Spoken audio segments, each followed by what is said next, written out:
If they were seeking shelter on a day like this, well, restrictions mean members of Elgin Youth Cafe have to meet outdoors. And up and down.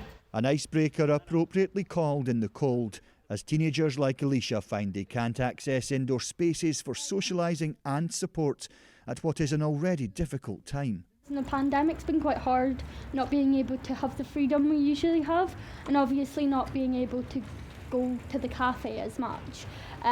But the cafe has been really supportive, helping me make big decisions during the pandemic. Normally, out of lockdown, it's a bunch of young people coming together, having fun, meeting new people. Hundreds normally attend the centre in Murray, but since getting into the building's been limited, the numbers taking part have fallen dramatically. And Carol, who leads the cafe, says the last 7 months have undone years of connecting with many vulnerable young people.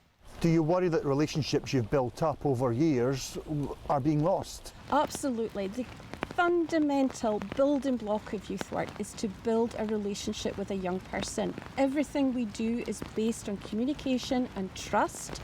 And if we can't find ways to meet with them and build that relationship, then absolutely, the whole thing is at risk. Scotland's National Agency for Youth Work says more than half of council services and a higher number of voluntary groups like the Scouts have been unable to resume sessions inside.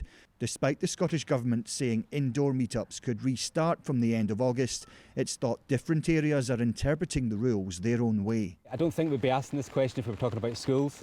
You know, indoor youth work is just something that we expect that young people have access to.